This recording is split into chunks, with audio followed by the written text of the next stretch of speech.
Hey, I'm your host, Mari Wagner, and you're listening to the Ever Be podcast, where faith meets lifestyle. I'm so excited you're here. Whether you're a new listener or a longtime follower, I know there's something here for you. Pull up a chair and listen in for insightful, real-life conversations and actionable steps on how to claim the full life God created you for. If you're a woman desiring to live a Christ-centered life in today's modern world, then this is for you. Welcome to Ever Be. Hey friends, happy Wednesday. We're back again on Ever Be, and this time with a super special guest, a dear friend of mine and a fellow small Catholic business owner, Instagram girly. We have so much in common, and I'm so glad that we've been able to get to know each other more over the past few years. So Jaina, why don't you go ahead and introduce yourself? Awesome. Hi, everyone. And Mari, thank you so much for having me. So fun to be here. My name is Jaina, and I also live in Colorado, Colorado Springs. I am a Catholic wife. I'm married to a wonderful man named Tim. We lived here in Colorado for about 5 years, which is around the time that I started my business called January Jane Shop. And the start or the popularity of my business actually started because of the saints. When I opened my shop, I had a handful of my art prints and then these saint Polaroid prints, which are pretty much just, they look like Polaroid pictures, but they have, instead of a photo of, your friends that it's a photo of a saint. And those really took off 5 years ago. And since my shop has just evolved into more of a Catholic lifestyle boutique, I love it. It's really fun. That's been my full-time job for the last 5 years. And other than that, I'm a cradle Catholic. Grew up in a big Catholic family. I love my faith. I have loved the saints since I was a young girl, so definitely excited to share more about that and to talk about, how awesome they are. So, Yes, I'm so excited. I was telling Jana before we clicked record here that I immediately thought of her when I knew I wanted to do a podcast episode on the saints, because in my personal faith journey, I've been a cradle Catholic. I was a cradle Catholic and I've been Catholic my whole life, but the saints weren't a very integral part of my personal faith. And I feel like it hasn't really been until the past year or so that I've really felt a desire and a nudge to really dive into what can I learn from the saints? Who are these amazing role models that we have? How can I have a relationship with them? And I think that they're, Catholics and not, there's people that are just maybe intimidated by the saints and maybe don't have a full understanding of what their role is in our lives, or, are intimidated by the fact that they are saints. So we have this idea that they were just these perfect people that never sinned.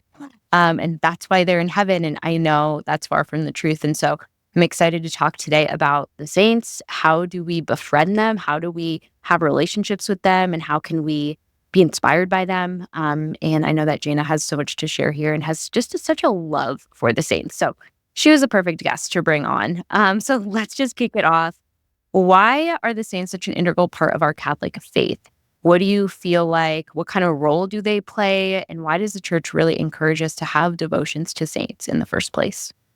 yeah. So I'm no theologian, but I think one important thing to recognize is that the saints are a very important part of the mystical body of Christ. And when we talk about the mystical body of Christ, we're talking about three main categories, which is the church suffering, the people in purgatory, the church militant, which is all of us here on earth, and then the church triumphant, who are the saints, people who lived a life here on earth and then went on to be in heaven. So when we talk about the kingdom of God, we're also talking about the saints. And I think the church really encourages devotion to them because they are such wonderful models for us who are trying to figure out how to apply the gospel to our lives, and we get to see how they did it and how beautifully they did it. And that's not to say they did it perfectly or successfully, but the church does encourage us to look to them as role models in our faith. Mhm. Obviously, Jesus is our primary role model, and he's a superstar, and, he was perfect. But I Yeah. think that's also where it's really beneficial to actually have some human examples of people who are trying to get to heaven, who were not to the Son of God, who had to walk and deal with the same temptations that we all have to face. So yeah, I think, yeah, the saints are just, I mean, we're going to talk more about that, but I think the church recognizes how useful it is for us to look to their example. Yeah. Um, so yeah, I think they're just such a treasure to learn from. And Hmm. I know sometimes it takes people a long time to realize that, but they truly are. Yeah, absolutely. And maybe we can get into it too as we talk about different saints and stuff like that. But I think one thing that's been helpful for me is when I actually learn more about a saint and I begin to see maybe similarities in our lives, or even just like you said, like just the humanity in their life of like, oh, Mhm. they struggled with anxiety. Oh, like they had a super crazy party life before they converted. You read these things and you're like, oh, and yet they became saints and got to heaven. So, like, there's some really, like, tangible things we can learn from, and it gives us a lot of hope as well of, like, to be a saint doesn't mean that you are, like, sinless from the time of birth till the time that you die, and we can learn that from the saints. So, in case there maybe people who are really new to the saints or maybe people who aren't Catholic that are listening, Christian brothers and sisters, can you kind of give us an explanation? What is the difference between worshiping God and venerating a saint? Because we know as Mhm. Catholics, we're not worshiping saints, we're not worshiping Mary. So, how do we kind of like differentiate how we approach God and how we approach the saints? Yeah. Yeah. So I am actually going to pull from the catechism for this because I think it's just important to be really specific. Amazing. And then we can talk a little bit further. But this is from paragraph 957 in the catechism. And part of that says that exactly as Christian communion among our fellow pilgrims brings us closer to Christ, so just as like fellowship with other Christians in our real life brings us closer to Christ, our communion with the saints joins us to Christ, from whom, as from its fountain and head, issues all grace and the life of the people of God itself. And then there's this subparagraph that says, we worship Christ as God's Son. We love the martyrs as the Lord's disciples and imitators, and rightly so, because of their matchless devotion toward their King and Master. May we also be their companions and fellow disciples. So that says specifically we worship Christ, but we love the saints. Like we have a section for them. Um, we we honor them. We think they're worthy of imitation, so we revere them. Um, but that's not the same as worship. I think we do treat the saints, or at least I have in my life, um, as real friends, and people who are accompanying us on our journey to heaven. And so I think, yeah, that's just a very clear distinction. Yeah. We're not, you know, we're not worshiping them. We're not idolizing them. I'm sure it's possible for people to idolize them, but that's not what the church encourages. It's really just using them as examples. And I always like to call them my cheerleaders. Like I love to imagine them in heaven cheering for me because they're there. They know what I'm doing. They can see my struggles and they can relate to the struggles that I'm going through, and they want us to be with them, you know? So Yeah, they want to help us. And so totally. when we talk about intercession, it's that's also very similar to asking one of your best friends to pray for you when you're struggling with a certain sin, or can you hold me accountable? Or I have this, you know, really big event coming up. I'm really nervous about. Can you pray for me? Or I have this diagnosis that's really difficult. I'm struggling with hope. Can you pray for me? And Mm. that's exactly what we ask the saints to do for us. And because we believe that they're in heaven, and because we believe they're closer to Jesus than our friends on earth are, we believe that their intercession is all the more powerful because of that. That was beautifully explained. Thank you. One thing that I loved that you pulled from the catechism there, I don't know that I've read that paragraph. And if you have it open still, correct me if I'm wrong, but I think it said that like we are their fellow, or like they're our fellow companions, or like we're their fellow companions and disciples. And That is beautiful. I loved that it described it that way because my very first like saint friend was Saint Faustina. And she's probably the saint that I have besides Mary, like just like the closest relationship to, because during my reversion, like 6 years ago, I came across her diary. And that was at the same time that I was just like learning what prayer was, learning what it was like to have a personal relationship with Jesus versus just like a checkbox Catholic that just like went to mass once a week. You know what I mean? And I devoured like every page of that book, St. Faustina's Diary. And I mean, don't get me wrong, it's a that's a big diary, isn't it? okay, okay, okay. Well, I devoured like word by word. It's a huge book, and I am only like maybe halfway through, 6 years later. It's gonna take a lifetime to get Yeah. through.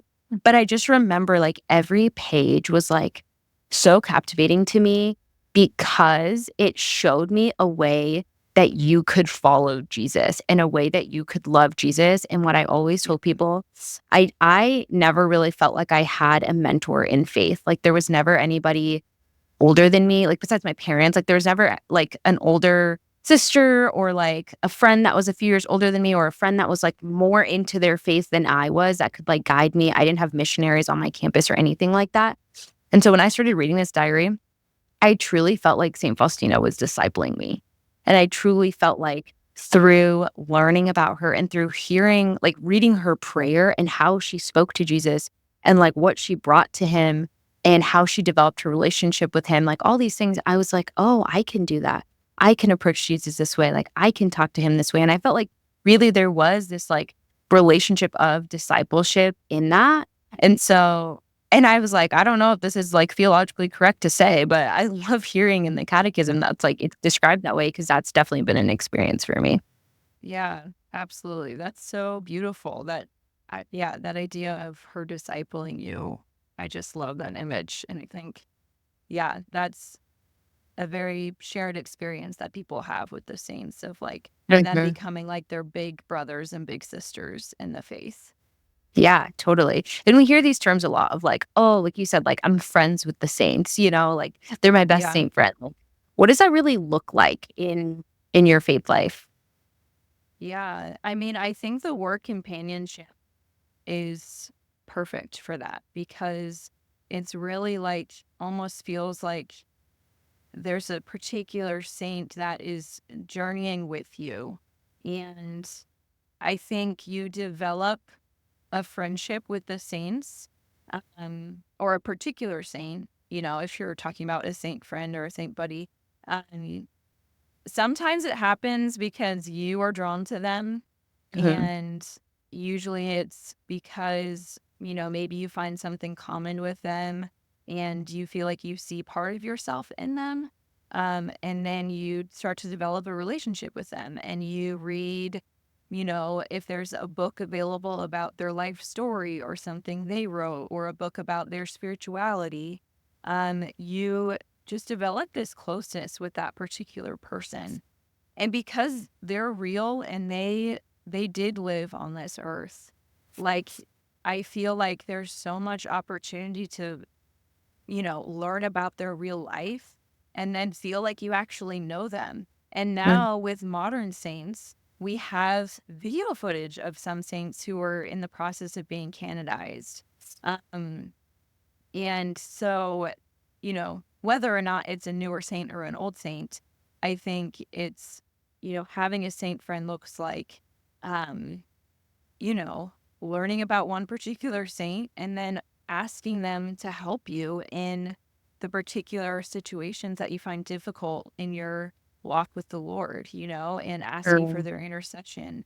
And I think when people do that, that bond becomes stronger with that saint because a lot of times they'll pray novena to that saint, and that saint will like send them a little God wink from heaven on the day that their novena ended, or they'll send them little signs from heaven, which is so beautiful. And I think that like furthers your conviction that that saint is also in companionship with you. Like you're not just looking to them, but they have their eyes on you on earth, and you know, they want to be close to you as well, and they want to walk with you. So yeah, friendship with the saints, I think, is just so beautiful and really can enrich your relationship with the Lord, because mm, I think that's the whole point too. Like I think it's important to recognize that the whole point, and the church says this, that like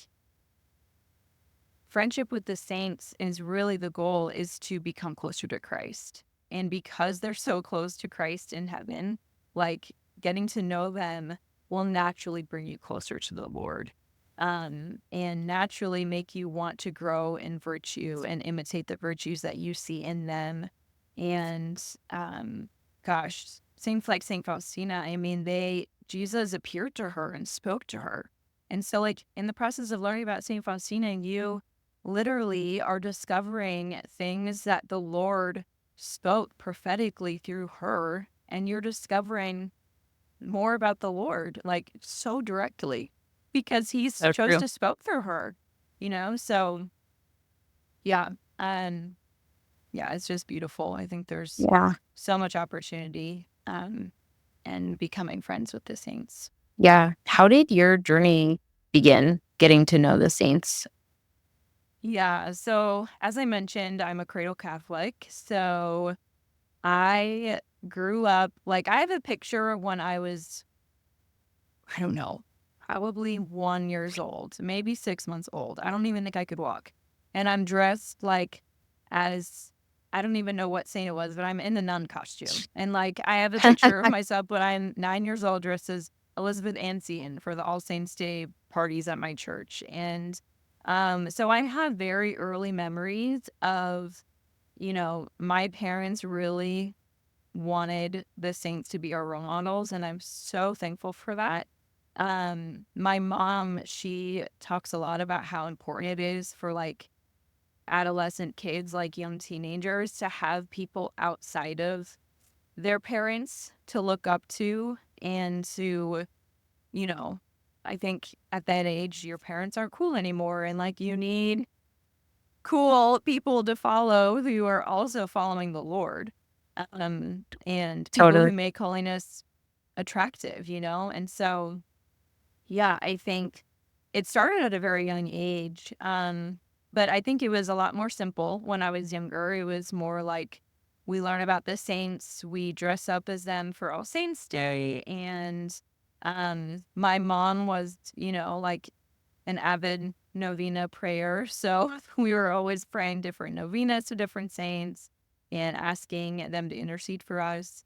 Uh, Not all of us were named after saints, surprisingly, but yeah, I think one of the first saints I remember being very drawn to, I'm pretty sure I was, I don't know, 13, maybe even younger, but I started learning about Blessed Chiara Badano, who died of bone cancer at the age of 18. And so she was this teenager who had so much joy for the Lord and wanted to offer all of her suffering for Jesus.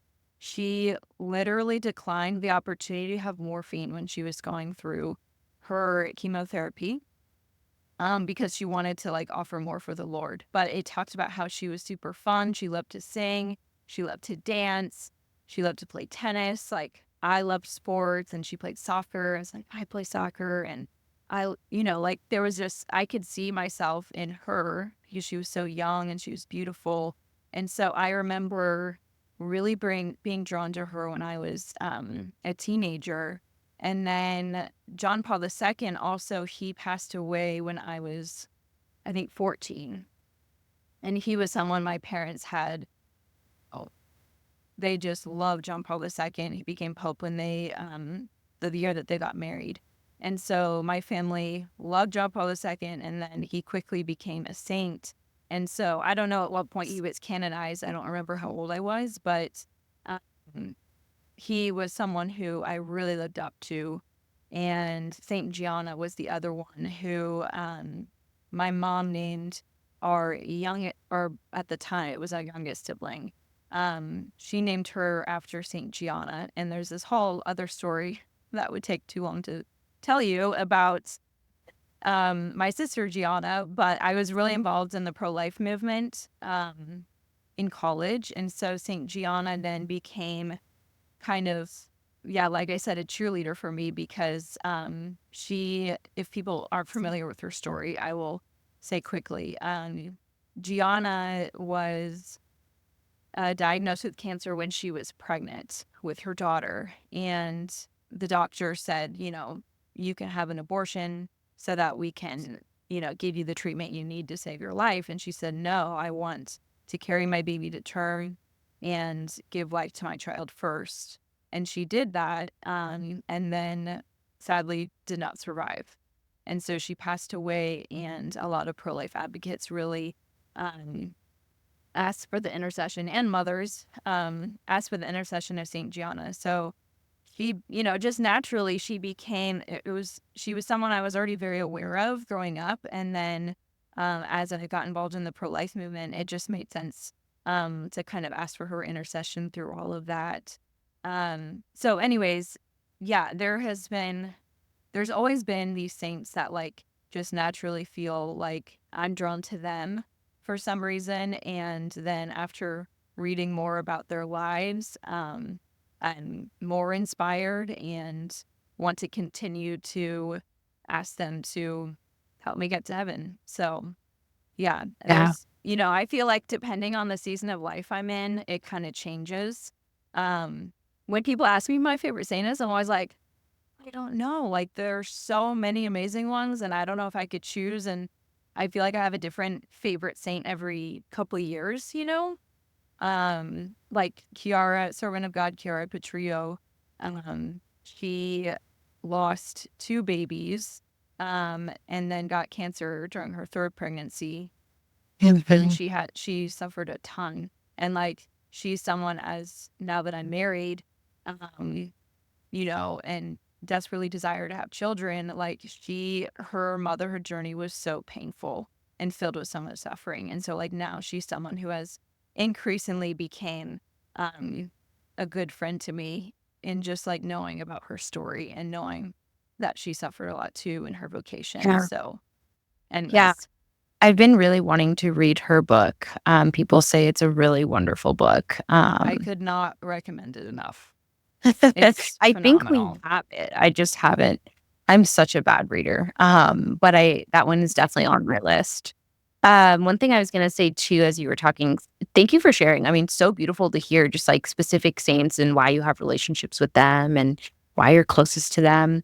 And one thing that came to mind too is that you hear how like the saints like choose you sometimes too. Mhm. And I know you were saying like sometimes it's easier to build a relationship with a saint because there's something you relate to, or there's like something you're struggling with that they struggled with, and that you can connect and draw like strength from their story.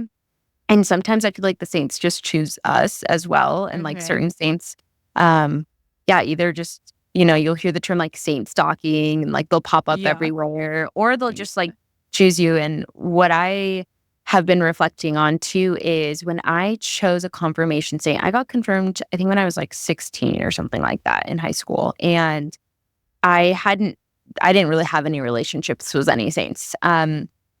And I ended up choosing Saint Gianna to be my patron saint. And I know she's the patron saint of mothers, unborn babies. And I think even like people desiring motherhood is like camped into what she's a patron saint of. And we've talked about this and I've shared about this as well here, that we are also on a journey of like trying to grow our family and desirous of motherhood and struggling to do so. And I had no idea when I picked her to be my patron saint when I was 16, like how much of a role she would play in my life now in asking for her intercession. And That's beautiful.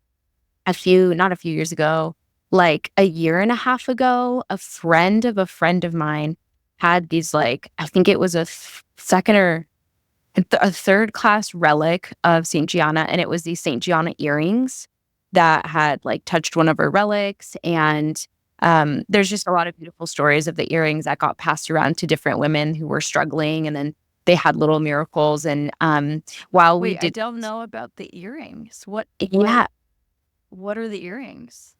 it's just these Saint Gianna earrings that some like these like Saint Gianna medals, like, just like a saint medal. It's a really small Uh-huh. medal, and they like put them Uh-huh. onto like these earring clips.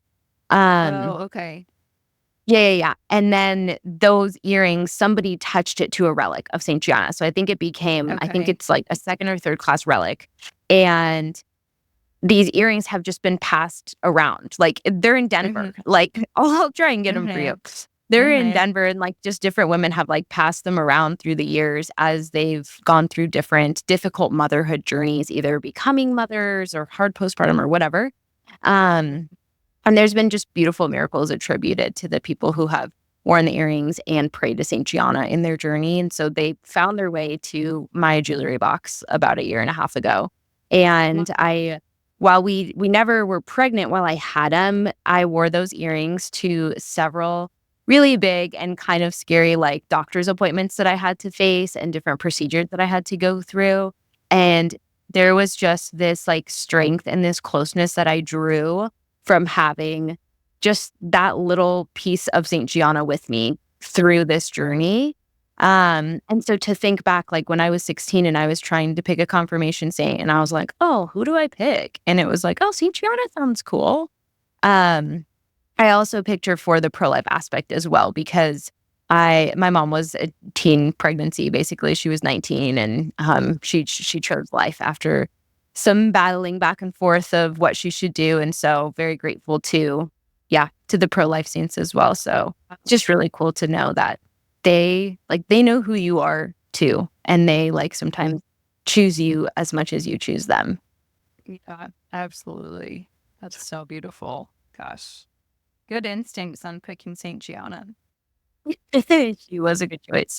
So, what are some practical ways that you can share for people to incorporate devotions to saints in everyday life? If somebody's like, okay, I'm really into this podcast, I want to choose a saint to be friends with or to like grow a devotion to, what are some practical things that people can do to grow a devotion?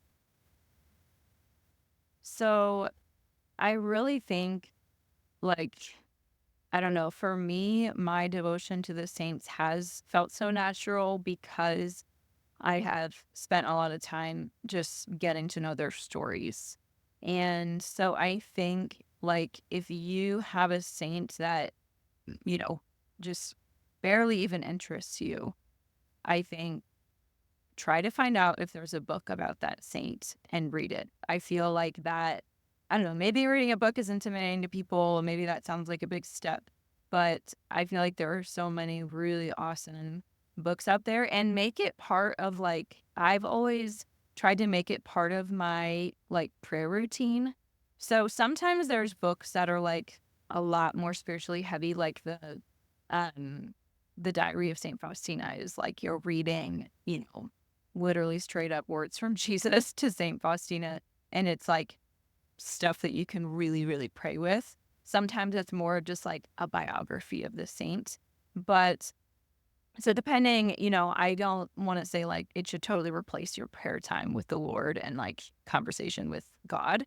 But I think tacking on like a saint book or some type of saint spirituality book with your prayer time is a really nice way to just naturally build it in. So you're not like, I have to like read this whole book, but just like, I'm going to read 5 pages after my prayer time every day. Um, and so, yeah, I think picking a saint book is a really good first step. And yeah, I think.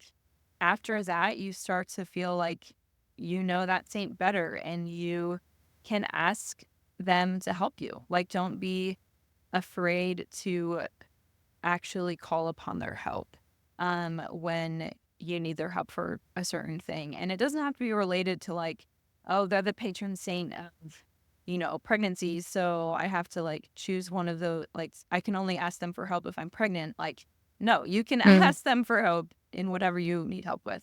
Um, but I think that's also giving them an opportunity to help you and to like show up for you in your life and to I'm actually not like the best at doing novenas and like I've never done like the pray to Saint Teresa of Lisieux for 9 days and look for a rose. Like, a lot of people enjoy doing that and you don't have to do that, but that's like definitely an option. Uh, giving that saint an opportunity to send you a consolation from heaven, So those are the two bigger things that come Mhm. to my mind. I think it's really fun to celebrate their feast days. And so I think, again, if you get to know them, you genuinely grow an affection for them and you like genuinely feel love for them. And I think in the same way that you want to celebrate your friends on your birthday, like we celebrate their heavenly birthday. And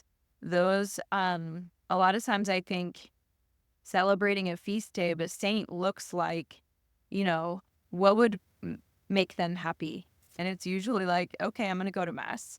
I'm going to, go serve the poor because they love serving the poor. Or I'm going to pray a rosary because they loved Mary and they also loved the rosary. And so it's like, naturally going to, um, it should naturally be something that is prayerful and a way for you to, be closer to Christ on that day by also being closer to that saint and doing things that they would have done when they were alive. So, That was really beautiful. Now, question for you here.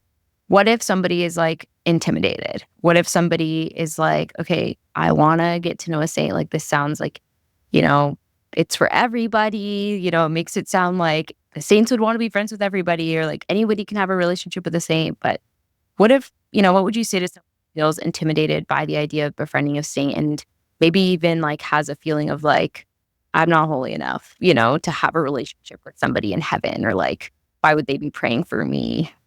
mhm. Yeah, yeah.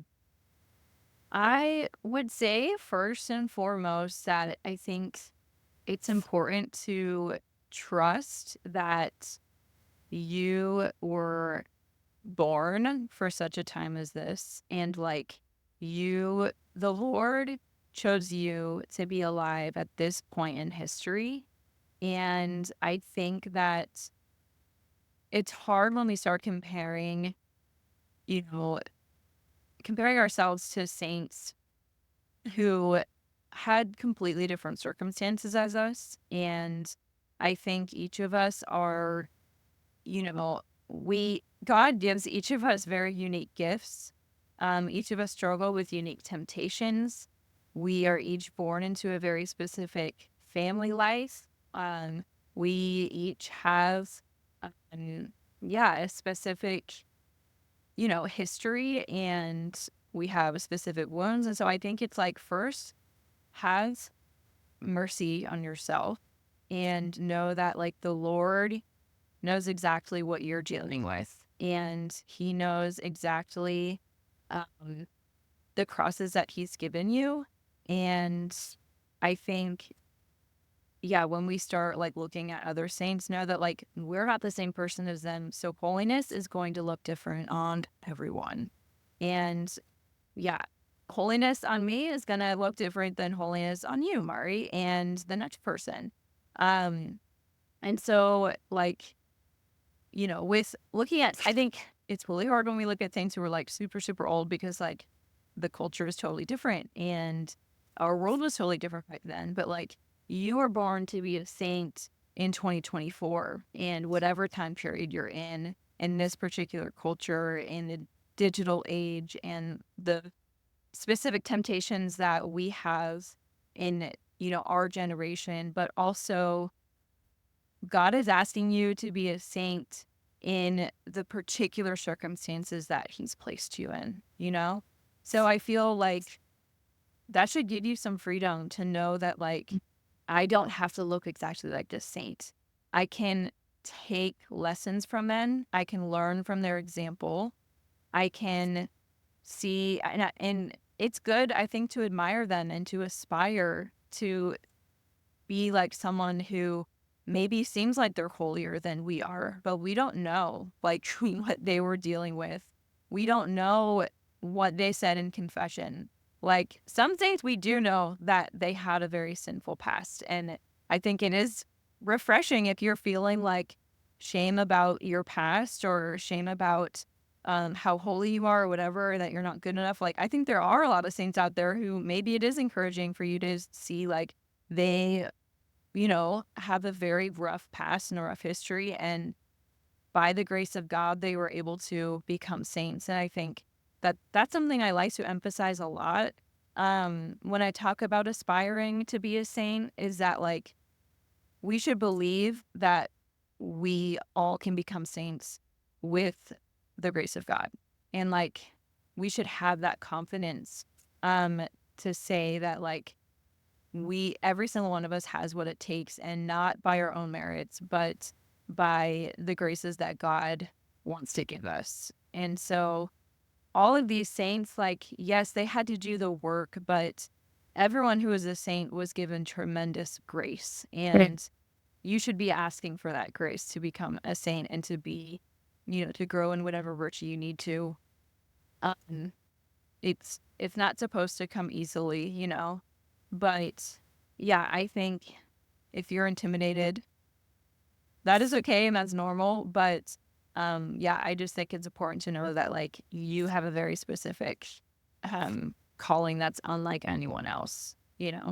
Yeah, that's definitely encouraging to hear and to think about too. And I think that it does give you kind of a different perspective and confidence in like your journey, and to know like, yeah, the Lord chose me for such a time as this. Like my life is gonna look different than Saint Teresa's because I live in a completely different timeline. And I'm gonna Yeah. struggle with different things, and I'm gonna draw to the Lord closer in different ways. And then I also loved how you were talking about like praying for the grace, and like every saint was given the grace necessary to become a saint. And that's going to Yeah. look different as well.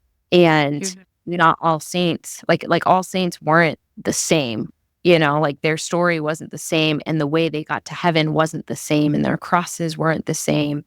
And so there Yes. was different levels of grace that the Lord desired to pour over them, different levels of suffering, different levels of desolation and consolation that all added up to their journey to heaven. And so I think that's what is so beautiful is like you said, it's just our family in heaven. It's just like made up of a bunch of real humans who were on earth who had real human experiences. And just like our human experiences vary, so did theirs. And so you have St. Paul, who used to be Saul and went around killing Christians. You'd never think someone like that would be a saint, right? But the Lord gave him the necessary grace to turn his life around and to be in heaven. And then you have Saint Therese, who, like, the smallest little thing, she would think she's, like, the worst person alive. And you read her story and you're like, "Oh, no, like, I'm nowhere near her," but the Lord gave Yeah. her the necessary suffering, the necessary grace for her journey to become a saint. So it is encouraging to know that everybody's walk is different. Uh I think I wanna end on just, like, some glory stories. Like, if you have any saint stories, either in your life or friends and family that you've heard, I would love to hear those and share those with our listeners so people can just hear, like, the reality of how saints are participating in our lives. Yeah. Yeah. So one bigger one that kind of comes to my mind in just my own experience. I definitely hear stories about other people all the time, but one that I've experienced is just through the intercession of Saint Joseph. Um, so yeah, before I met Tim, my husband, I had decided I was kind of like praying through my vocation and my particular call to marriage, and had recently just come to like a new level of peace that I was meant to get married. And I decided to do a 30-day novena to St. Joseph's to find my future husband. This is a really beautiful novena. I feel like not a lot of people actually know about that, but it's 30 days for the 30, is it the 30 years that Jesus spent with his family? Yeah, right.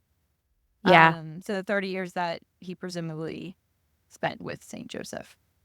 So, Right. anyways, it's like a little three-fold pamphlet, and it's just a big long prayer.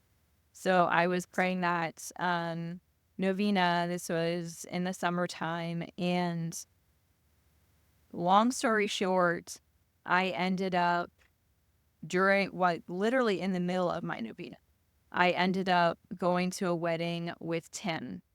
And we had met 2 years prior, um, but hadn't seen each other in 2 years. And we had like kept in touch randomly. And that's a whole nother story. But we reconnected at this wedding. And that was really the start of our really, like, not immediately, but probably about a month or so later, we started dating. Um, and it wasn't until like we were, like well into dating that I realized like, oh my God, I was literally praying that novena to find my future husband while while our relationship was pretty much reblossoming. Yeah. So that was like really significant for me. And because of that, St. Joseph kind of became our patron as a couple. And we prayed a novena to him like while we were engaged and, leading up to our wedding, and, have just used him as a model for us. And so, and Tim's middle name is Joseph, so that was kind of cool too. But then when we got married, we started trying to have a baby right away, and have been on this journey of infertility and trying to conceive. So last year, we decided we were going to spend Thanksgiving in Vermont with his family. And that happened to only be about 3 hours away from the Oratory of St. Joseph, which is something that St. Andre Brisset had built in his lifetime. He had a huge devotion to St. Joseph, and it's the largest shrine to St. Joseph in the world. So we were like, we should probably go. We're only going to be a couple hours away. So we went over to Montreal in Canada, across the border, and we were able to pray at the tomb of St. Andre Brisset and have Mass in the crypt. And it was a beautiful experience. But that was over Thanksgiving. And then we conceived for the first time the next month in December. And you already know this, Maury, that baby did not survive. Sadly, we had a miscarriage, but that was a huge consolation for us because we had been trying to conceive for 3.5 years leading up to that. And so while, I could say like, well, the prayers didn't work because, the baby didn't make it all the way, but I still really feel like that was a huge consolation that St. Joseph gave us, that we were able to conceive. Yeah. And yeah, I still believe that he's interceding for us and that he will not stop interceding for us. But that was one of the first experiences I had that felt like really directly like, it just was like you couldn't make that up. Like it was like the very next opportunity we could to get pregnant, we were pregnant. And so, yeah, I will just continue to have a huge love for St. Joseph, and we continue to ask for his intercession for us and our family. So, That is amazing. I love yeah. that. Thank you for sharing that. That's so cool. And St. Joseph too, I feel like he kind of lays low. Like Yeah. sometimes like he doesn't really get the recognition he deserves. And so I just Yeah. love that this story was about St. Joseph. Well, it doesn't help that we know nothing about him, I know. Yeah, for it's sure. very, very little to go off of, but True. yeah, I think he's underrated for sure. Oh, that is amazing. Well, Jana, it's been so wonderful chatting with you today. Can Yes, you you share too. people can find more about you? I know that you have a book that you wrote as well about the saints. So Yeah. that. Yeah. So I am on Instagram as January Jane Shop, and that's also my website, januaryjaneshop.com. Mari is going to include a little discount for you guys in the show notes if you want a little discount on your order. Okay. But yeah, so I did self-publish a book last year called Humans of Heaven. And if there's anyone who feels intimidated by the saints, or feels like I just don't get why people like the saints, I'm just not there.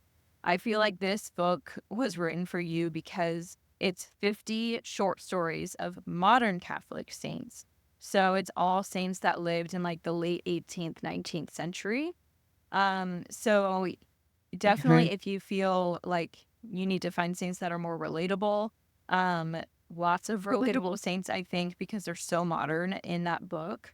Um, but they're all little tiny snapshots that I think can at least spark your curiosity if you want to figure out if you want to go deeper with one of those saints, you can kind of go shopping for a saint friend in that book. So yeah, I think also my favorite customer for this book are catechumens, people who are coming into the faith and they want to get this book because I feel like it's meant to be really approachable. I've had even people who are not Catholic purchase this book, Wow. which I think it's meant to feel like these are stories of holy men and women who just their lives are just so captivating. Whether or not you are also Catholic, I feel like anyone can appreciate the beauty of these people. So, anyways, yeah, definitely check out the book, and we'll link that too, right, in the show notes. Yeah. We'll link it all in the show notes. I don't know if you already said this or not, but it's called Humans of Heaven. It's like a gorgeous coffee table book too. Like it's got this gorgeous green linen cover and it's big. And so, yeah, also a great Thank decor you. item for your home to make to qualify your home a little bit. Yeah. All right. Well, we will include all that in the show notes and get y'all a code to January Jane Shop as well. I believe that's going to be EverBe15. Is that right? Yes. Awesome. Awesome. We'll go check her out. Jana, thanks so much for spending time with us today. All right. Thanks, Mari. Thank you so much for listening in. If you've enjoyed this episode, please share it with your friends and on social media, and give me a 5-star rating on whatever podcast platform you're listening on. That helps me and the show out so much. Also, make sure to follow the podcast on Instagram at EverBePodcast. And if you want more content like this and you don't already follow me, you can also follow me on Instagram at mari.c.wagner. And may his praise ever be on our lips. God bless.